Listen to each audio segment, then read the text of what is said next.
C'est une des nouveautés santé de ce début d'année. Depuis le 1er janvier, nous sommes tous donneurs d'organes par défaut. Alors jusqu'ici, le principe du consentement présumé existait déjà, mais quand le défunt n'avait pas clairement exprimé son choix, les médecins se tournaient vers la famille qui pouvait accepter ou refuser. Maintenant, l'absence d'expression du refus vaudra acceptation.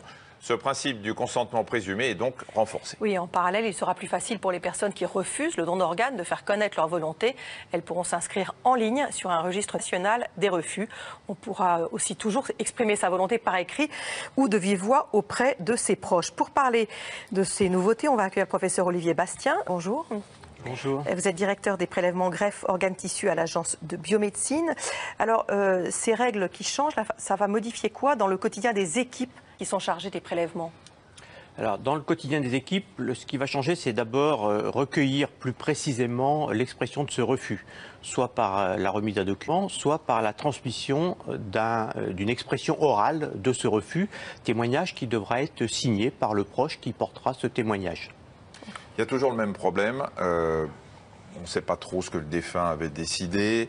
La famille s'oppose au prélèvement face à l'équipe soignante qui lui pose la question. Théoriquement, puisqu'on ne s'est pas inscrit sur le registre des refus, on doit pouvoir prélever, mais pourtant, on pense bien que les équipes soignantes ne vont pas le faire. Elles ne vont pas forcer la famille si elle s'est exprimée contre le prélèvement. Il n'y a effectivement pas de violence contre une famille qui est déjà en situation de deuil. Le problème, c'est que jusqu'à présent, peu de personnes étaient inscrites sur le registre du refus, c'est-à-dire que, en fait, la loi était mal connue. Et tout l'objet de cette campagne, c'est de mieux faire connaître la loi, de faire en sorte que les personnes qui sont opposées puissent le plus facilement possible exprimer leur refus, de façon à ce qu'il n'y ait plus cette ambiguïté.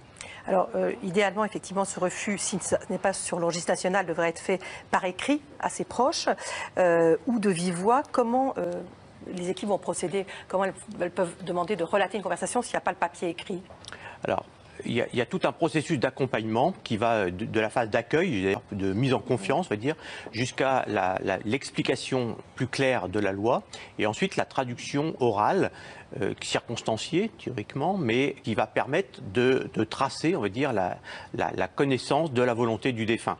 Et cette transcription, signée par un proche, sans qu'il y ait de hiérarchie d'ailleurs au sein de la famille, permettra de mieux transmettre cette volonté. Certains organes sont plus symboliques que d'autres et certaines familles refusaient le don total pour les prélèvements parce qu'on ne voulait pas prendre le cœur, on ne voulait pas enlever les yeux.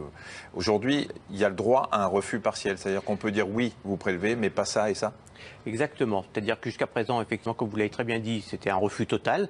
Là, on va pouvoir, si on a une expression très ciblée sur la refus, par exemple, des cornets ou du cœur, refuser, et le registre des refus qui est mis en place par l'agence de la biomédecine précise, organe par organe, ce que les gens veulent éventuellement refuser. D'accord, donc on peut aller sur le registre des refus et dire on est d'accord pour tout, sauf pour ça. Exactement, le registre est prévu pour une différenciation organe par organe.